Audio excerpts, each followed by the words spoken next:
This is the Iron Sharpens Iron movement, sharing insights into the power of people-centric leading. Hi, this is Jim, and today we welcome to our tribe a senior executive leader in the technology arena, especially in venture-backed and high-growth companies. He's the co-founder of Innovate Pasadena, a successful CEO of over a half dozen companies, an investor, a city councilman, and a passionate entrepreneur. This is Andy Wilson. The Iron Sharpens Iron movement is brought to you by N2 Growth, a leader in executive search, leadership development, and talent management. We find and develop the world's best leaders. Learn more about our practice by visiting us at n2growth.com or click on the link in the show notes of this podcast. Well, Andy, welcome to the Iron Sharpens Iron movement. We're happy to have you here today, and we're really excited to get your viewpoint on what it's like to be an entrepreneurial in today's world. So welcome. Thank you so much. Pleased to be here, Jim. Andy, you're reading your bio on the intro was pretty interesting, and we know that you've got quite that background as an entrepreneur yourself and a venture capitalist, and the work that you're doing in Southern California right now. And one of the things I'd be interested about, because our point of view at the Iron Sharpens Iron movement is what does it take to be a leader, and mostly from the viewpoint of human-centric leading. So I'd be real interested in your perspective on what do you think is important to be an entrepreneurial and have an entrepreneurial mindset in today's world? Sure.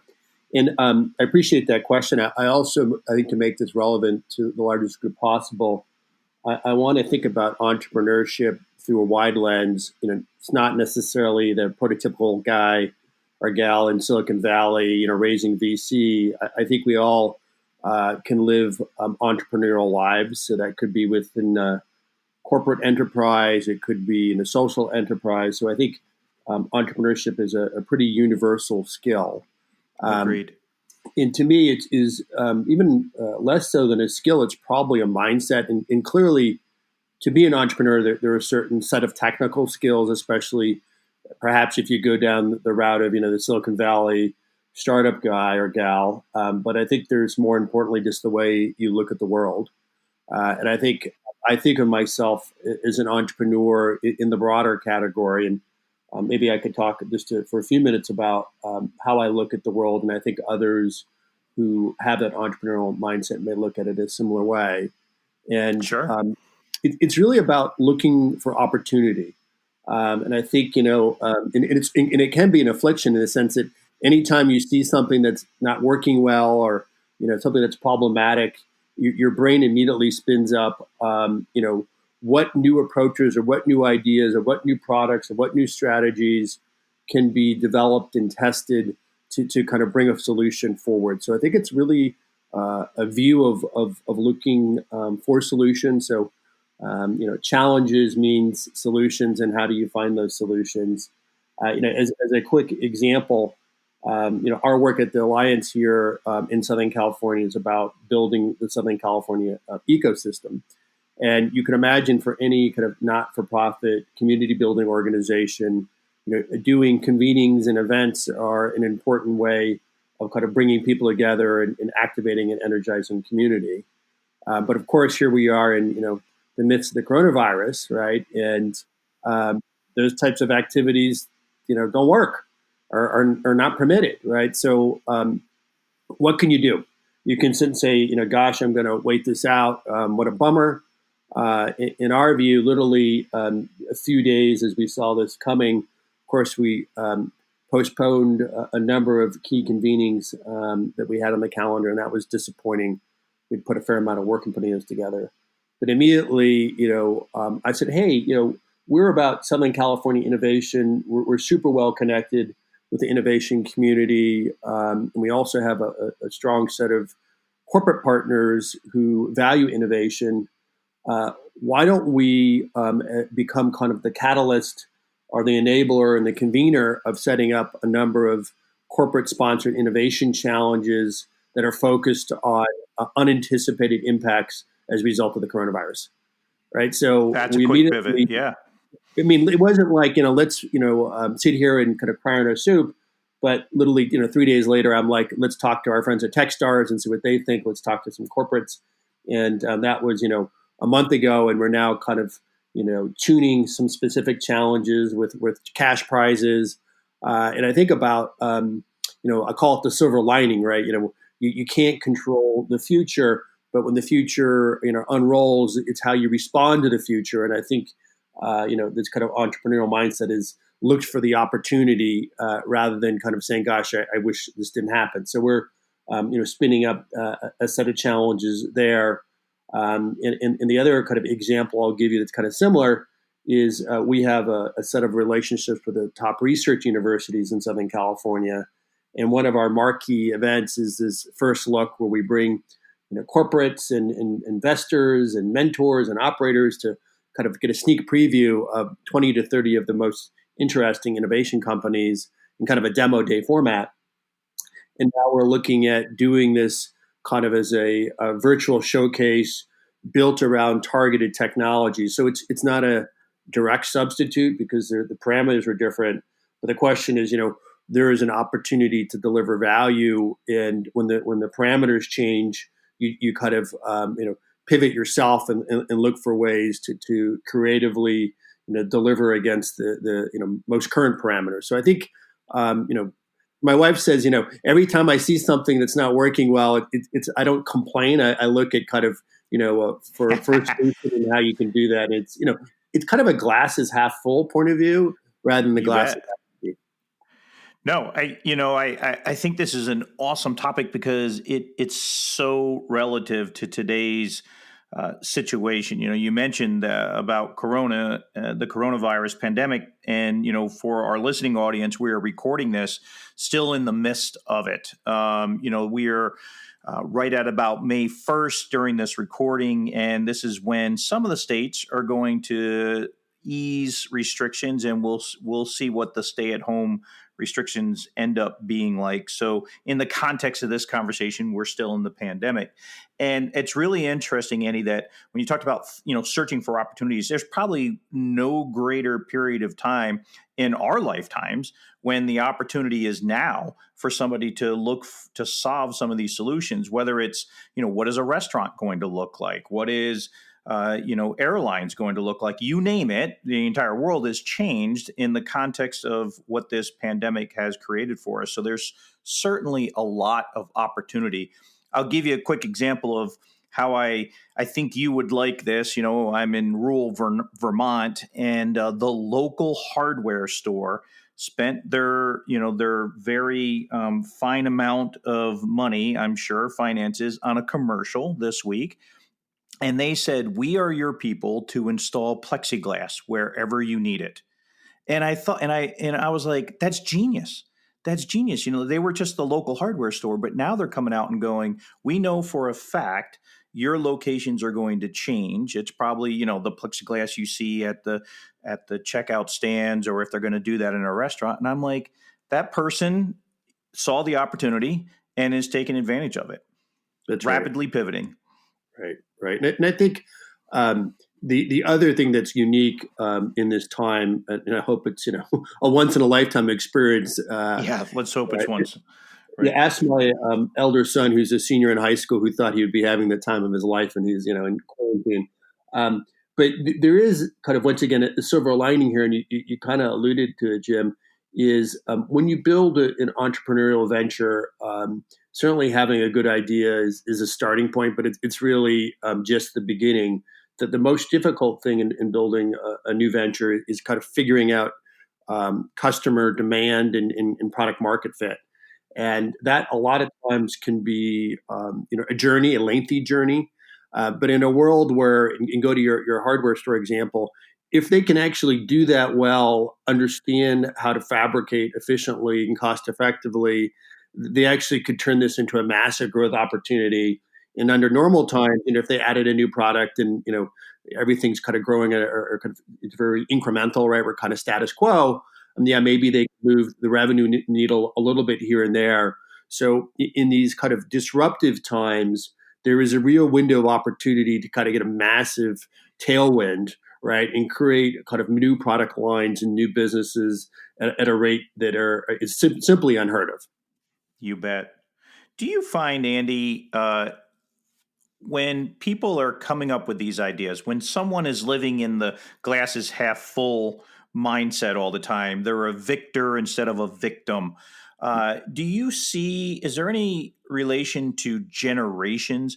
Do you believe that the older generation has more of a conservative mindset and they're just afraid to see those solutions, even though they might still have them out in front of them, but they're afraid to articulate them or really take them to the next level? Whereas, kind of the Gen Z generation has grown up in this, very quick, rapid pace, anything's possible mindset. Do you see that? I don't think it's generational, honestly. I think it's about it's probably more of where we are in kind of our own story arc. And if you're kind of successful under a certain paradigm, the idea of kind of seeking kind of disruption and change is probably not in your best interest, right? And I probably see it kind of in many ways when you're, say, top of the heap. It goes back to, you're probably familiar with the innovator's dilemma, right? Is Yes.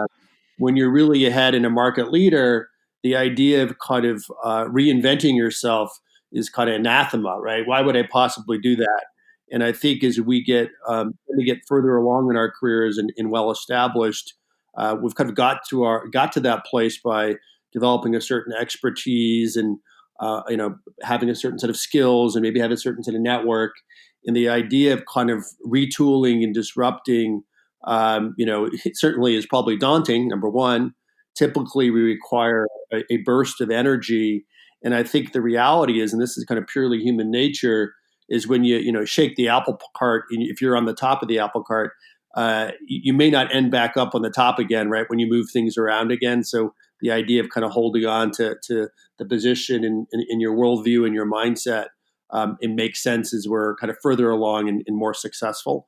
And I think, I look at myself as having been, successful, unfortunately, a number of times. I could find myself in that position. And in many ways, I don't mind putting my status at jeopardy because I really enjoy the adventure of discovery, right? It's kind of like, I know I'm going to have a decent living. I've done well enough that I'm more enticed by solving a problem, exploration, that learning a new skill than I am about kind of preserving the status quo. Oh, I love that. And where did that come from? Were you like that as a child? Were you unafraid? Did you want this adventure your whole life? Was it through your experiences, or where do you think you got that from? It's a really great question. I asked myself, if you had had this conversation with me when I was 20 years old. My dad was a very prominent oil economist, and I think he wanted to be an engineer. And you can imagine, like, economics and engineering are similar in the sense there's a lot of applied math to those worlds. So I studied engineering and was not kind of my first choice, but what I loved about engineering is that you build things, and I think early on I got very interested in the concept of building things, and I studied mechanical engineering, up the street or down the street from you at Dartmouth College. I never wanted to kind of practice the rigid discipline of kind of being an engineer. It tends to be fairly, vocationally narrow when you're kind of working, especially as a young engineer. But this concept of being a builder, I think, got deeply ingrained in me, I think, because of that kind of engineering view.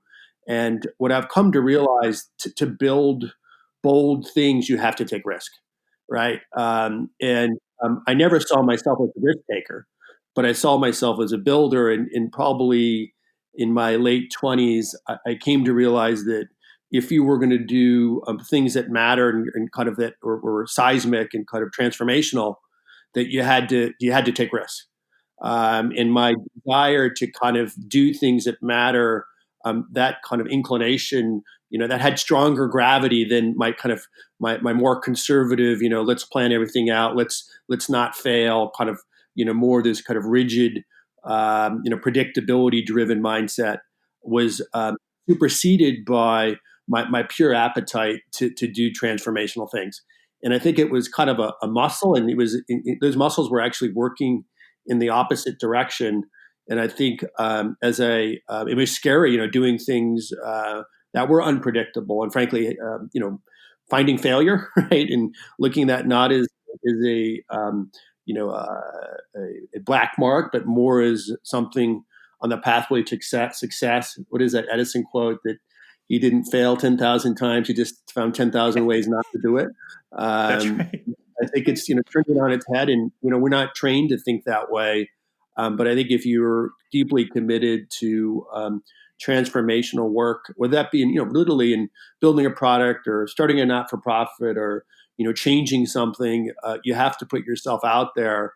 And I think it's looking at committing yourself to changing things in a way that's non-incremental and being bold. And with that comes this kind of resilience and risk-taking mindset. Huh. Oh, I love that. I had a boss that once told me that trailblazers are full of scratches and scars and things like that. And he was referring to literally trailblazers, and to use the analogy. And it's the same thing that like if you're the first out of the gate to come up with something, you're going to be bruised. You're going to be scratched. You're going to have a lot of lumps to you, but it's worth the journey at the end of the day. Well, I think the analogy I've heard similar to that is, pioneers often end up with arrows in the back. Yes, that's true. That is very true. So when you're out there and you're dealing with entrepreneurs and you see them present to you, just kind of like when you have the first look and you have this demo day, you're saying these top 30 new ideas and things like that. What's some of the spark that you see in somebody's eyes? It's almost like a checklist of what you've said right now. Someone that accepts risks, someone that seeks opportunity, is bold, resilient, things like that. Is there some things that, is it just in your gut that do you buy more into the person themselves, or do you buy into what they are creating? I think earlier on in my career, I bought into what they were creating. And I think that's kind of the intellectualism of kind of venture investing. I think especially someone like myself who has an MBA from a top business school. We think about business plans and mechanics, right? And what I think I've come to learn is having been involved literally with dozens and dozens of projects and startups, and led a number myself, is these business plans were always wrong. It's just like, if it's anything that's innovative, right? It's like they're really, and I think about them as a set of kind of coherent and consistent hypotheses of what the opportunity could be, right? There's kind of a consistency of what we think we're going to do.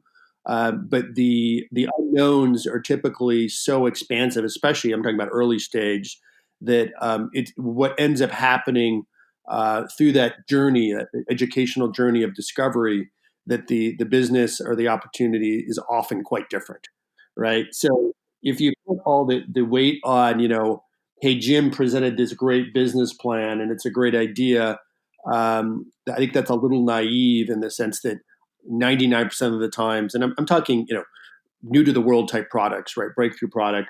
What ultimately makes it to market, how it works, who buys it, who the customers are, what the competitive landscape looks like, is so different because this is new territory. Go back to the pioneering analogy.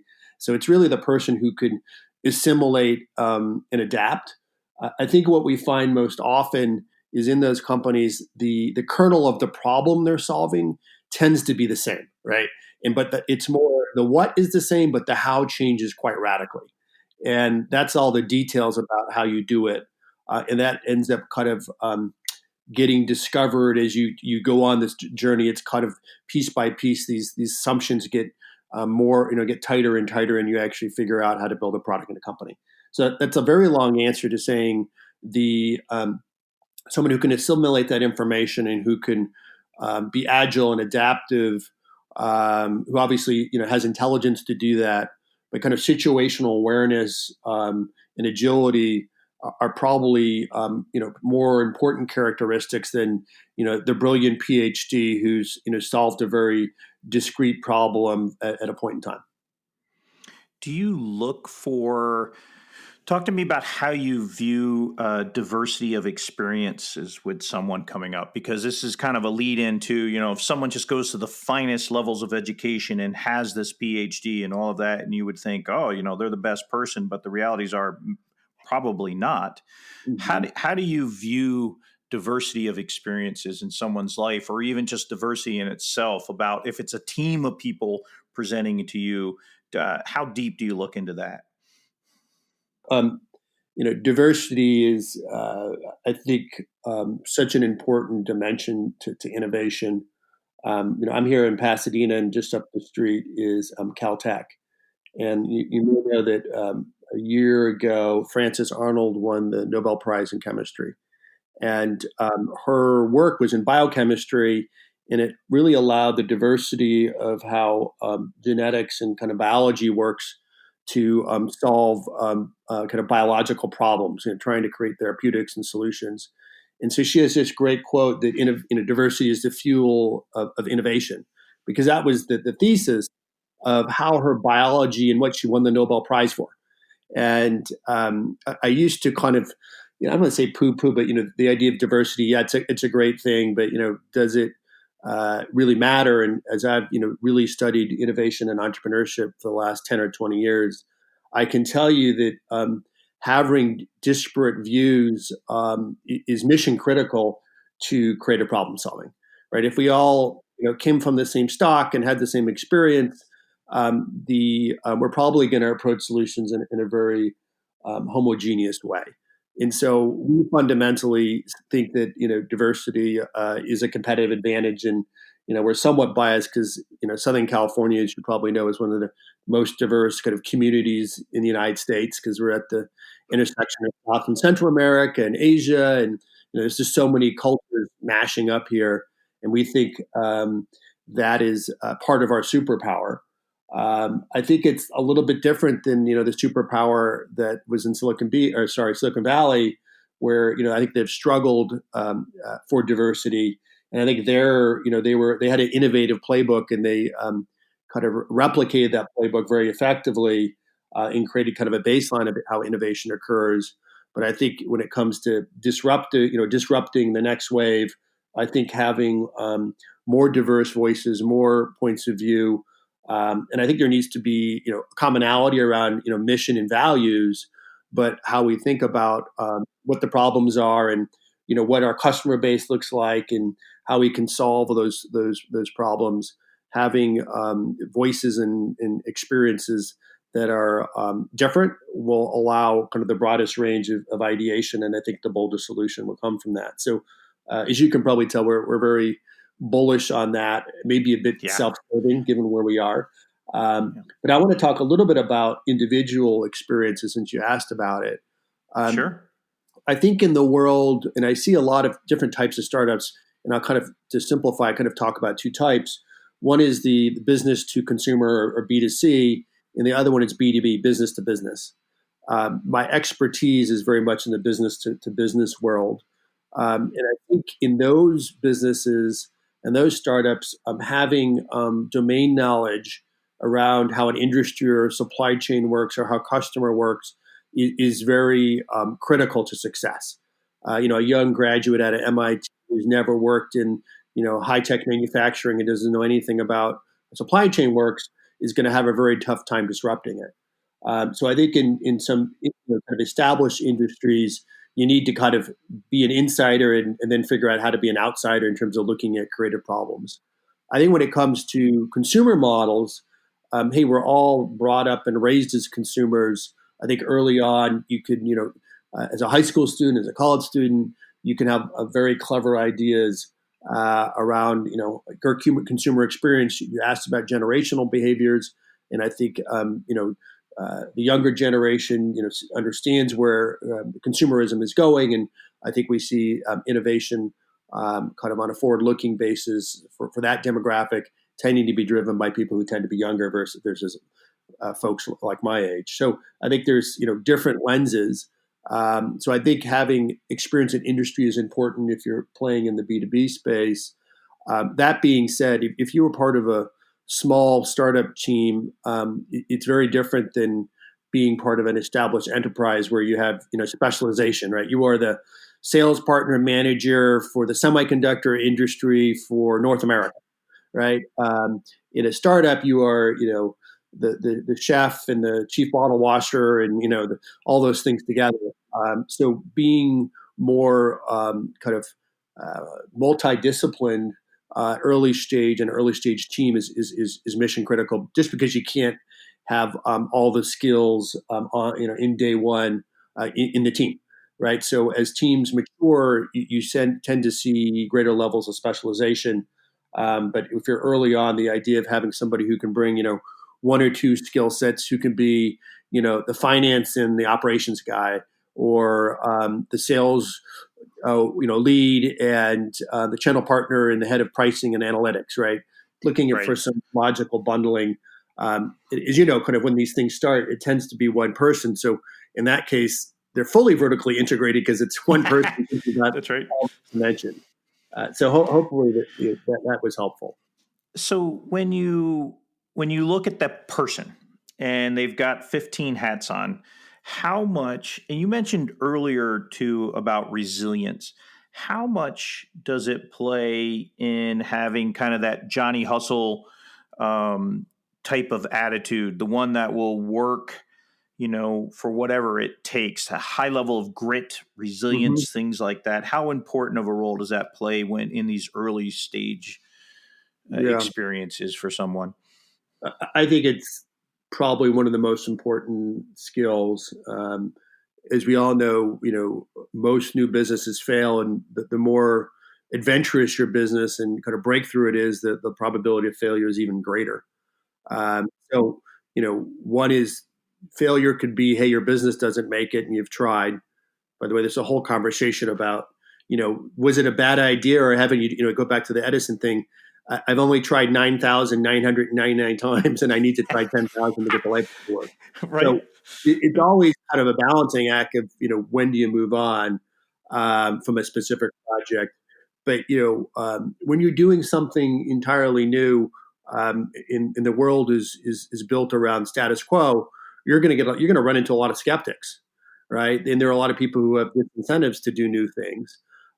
So taking and handling no's become kind of a core skill. I take a lot of rejection and kind of I look at that as kind of just once again parts of the journey, right? They're kind of the rapids on the way to get down the waterfall. And that could be, no from customers who say, hey, I'm never going to change how we work. Or that could be no from a venture capital investor, an angel investor. And I think ultimately, that resilience, from my view, I guess it could come from being naive and kind of, or maybe being a glutton for punishment. I've been accused of that. But more importantly, I believe, entrepreneurs have a deep conviction on in what they're trying to do, right? And that conviction of, hey, I think I can solve this problem and make the world a better place, or make this industry work better. You have to be drinking the Kool-Aid, right? You have to be drinking the Kool-Aid. Otherwise, the first time you hit a bump, you're off the horse and you're done. So it goes a little bit back to your question about, the entrepreneur. If they've kind of academically and intellectually justified the opportunity, I think those entrepreneurs are less resilient than the ones who really have kind of embodied what they're doing, right? And really see it as a personal mission to pursue this, because then it allows them to, walk across the hot coals and, traverse the ravines and still keep going. Because inevitably, there will be hardship, and it's hard when you're just intellectual, like, oh, this is a good idea, versus, man, I got to do this thing. So getting people to be psychically committed is a critical kind of litmus test for me, versus, oh, I think this is a good idea, I'm going to work on it, and I hope we get through it. Inevitably, there's enough challenges that doesn't get you as far as you need to go. And you probably heard about the crazy founder, right? It's like it's almost a cliche, is that You they're bet. so infatuated with their idea that they can't see the daylight.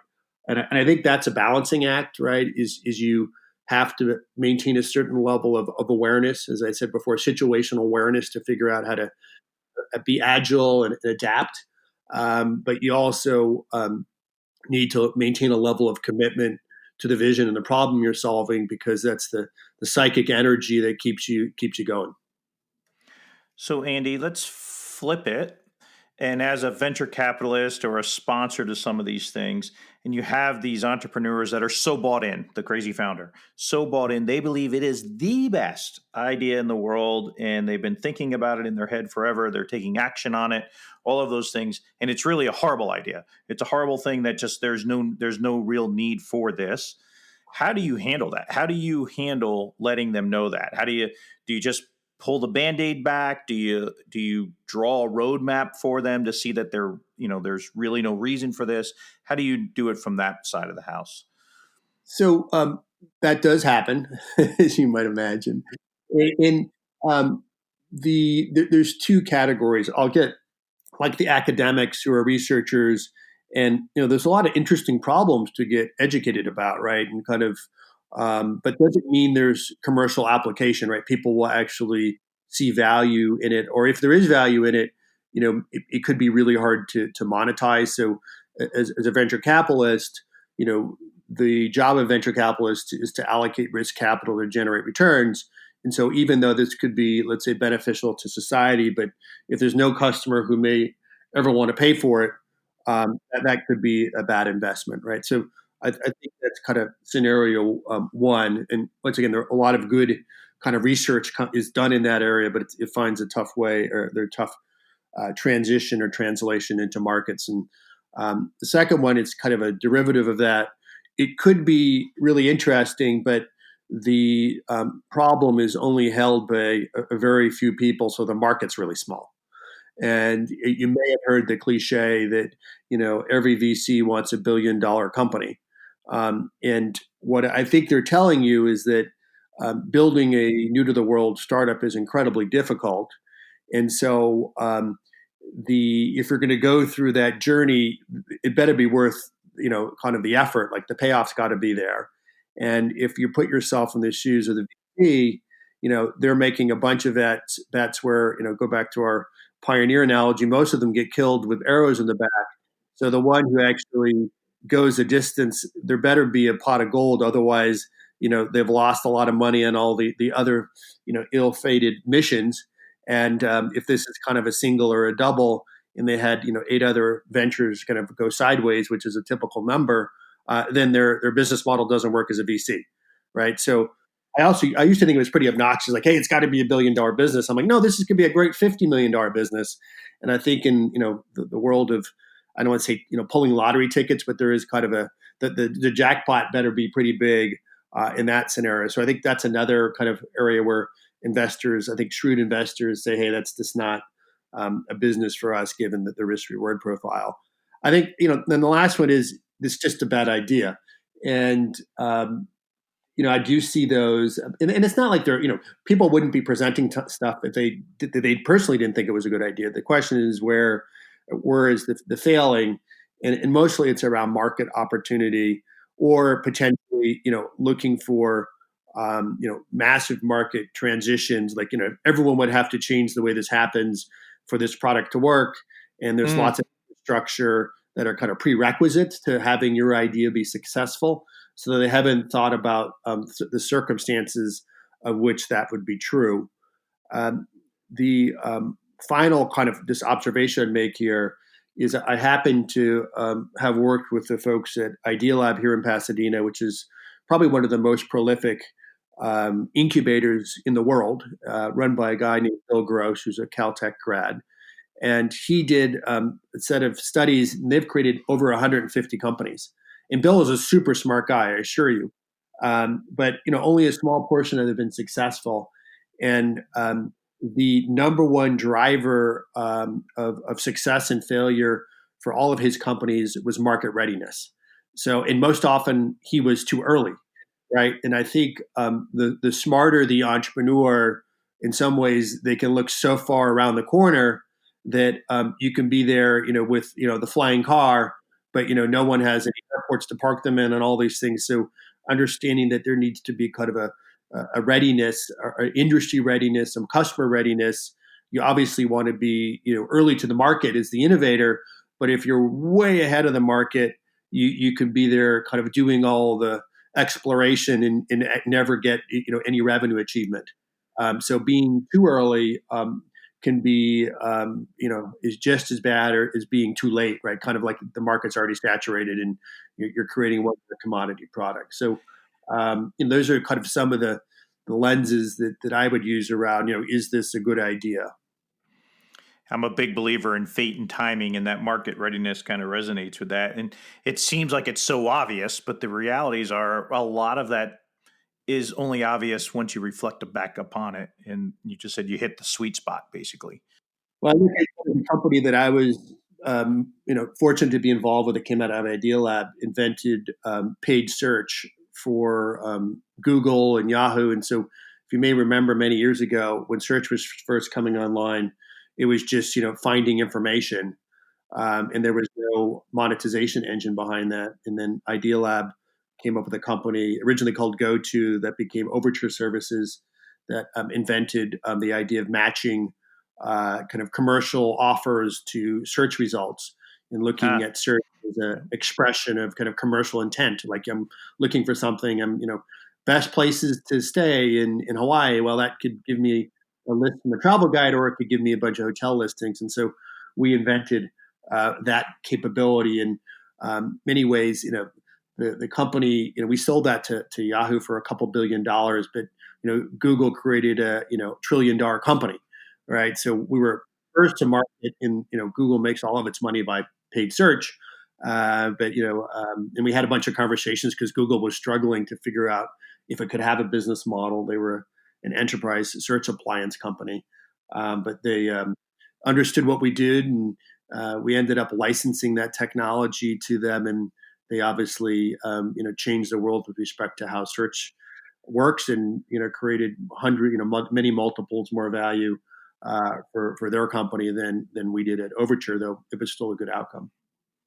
Yeah, it's got to be an amazing thing for you to personally have as a part of that. It's historical. It's part of history. It's about something that is an everyday part of everyone on this planet's life, practically. Right. It's like breathing air now about how we use Google or any other search engine and everything like that. And for you to be a part of that, it's got to be pretty cool. Yeah, it's definitely a milestone, and you don't really realize it at the time, right? But when you look in retrospect, like, oh my goodness, that was we built the search industry there. We were involved in another company that unfortunately we didn't make any money on it, but I love the concept, and I see it now being it's semi ubiquitous. You're probably familiar with Nest thermostats. Actually, Google owns that. Oh, sure, of course. So we had a company, 10 or 15 years ago, called CyberRain, that was a intelligent connected irrigation controller. And so, you probably everyone's walked down, and probably less so where you live, but in more arid states, where it's rainy or foggy and the sprinklers are going and it's raining at the same time. Right. So Yep. we had a founder who was a tinkerer, and he kind of said, hey, you know what, now that there's weather services online, imagine if your sprinkler controller could look at the weather forecast and turn the sprinklers on or off, or run them longer or shorter if it's super hot. So this kind of adapt wireless controller in a place like California where we're fighting with drought. People essentially would set their controllers as if it was always, water shortage, and, because it was either on or off essentially. And so this could save, 30 to 50% on people's water bill, as well as, save, millions or billions of dollars of gallons of water. We were frankly too early. Go back to my example from Bill Gross.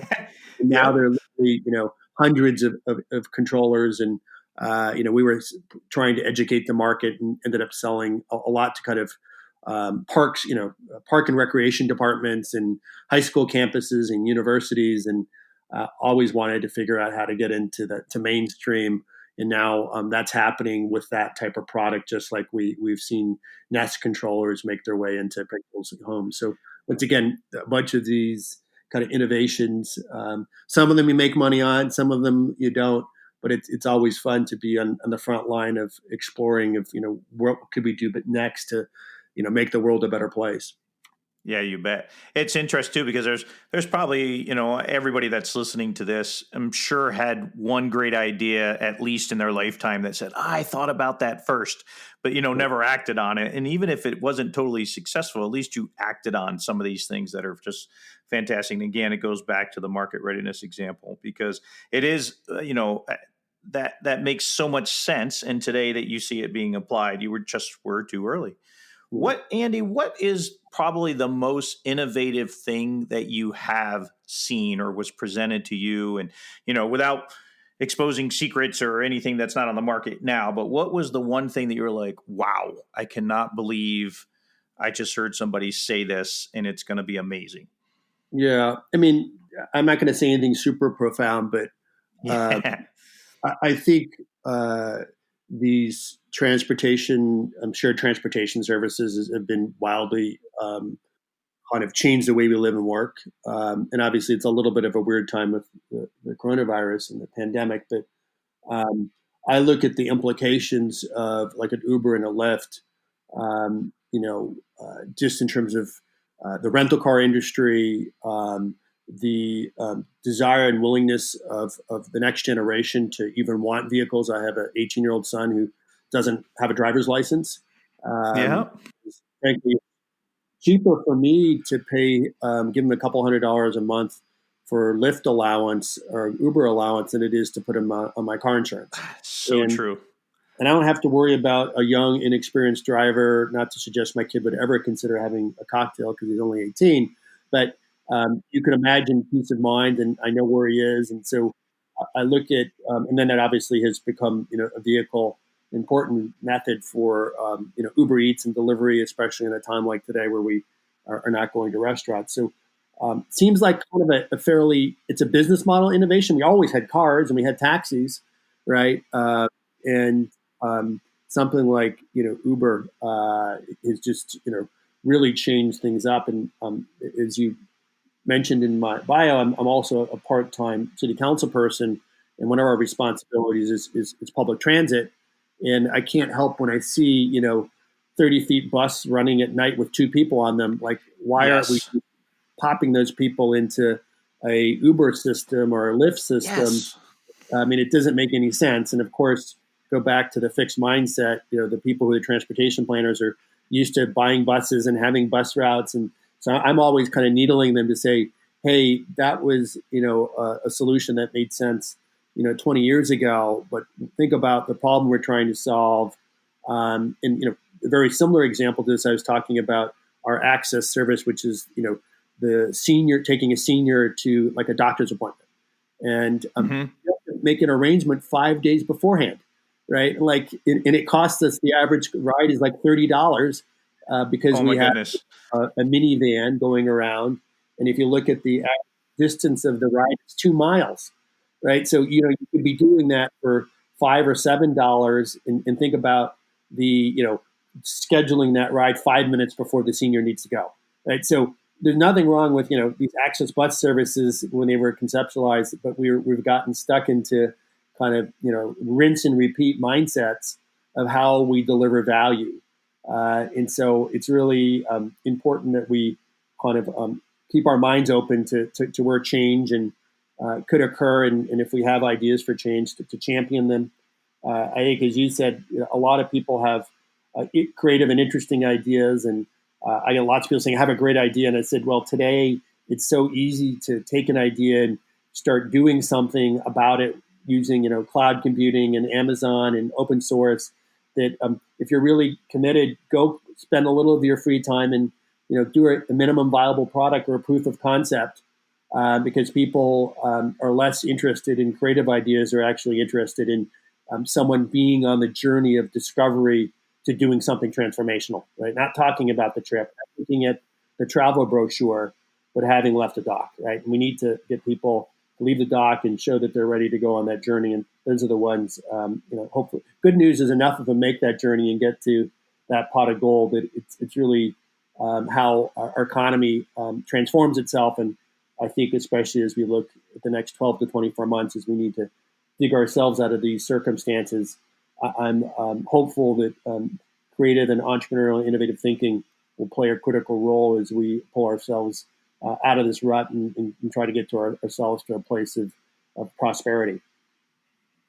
Yeah, you bet. And I'll tell you, Andy, I think that's a great spot for us to end the podcast today. Is kind of an uplifting. I take this as an uplifting message, to be honest with you, about that we will get through the next 12 to 24 to 48 months post this pandemic, because we have people out there, one, that inspire us like you do, and two, there are those people that are always seeking those opportunities, going out there, taking that first step on a journey. And I know that the Iron Sharpens Iron tribe that listened to this today is absolutely just ready to go, leaning forward, full of your insights, and we're going to all take that first step with you. So, Andy, thanks for joining us today. This was an of value conversation.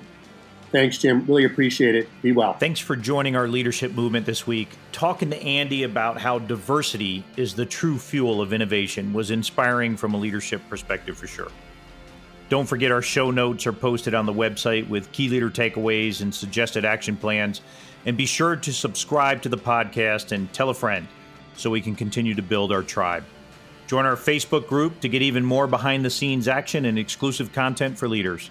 And until next time, remember that iron sharpens iron. Make yourself and others around you better every single day.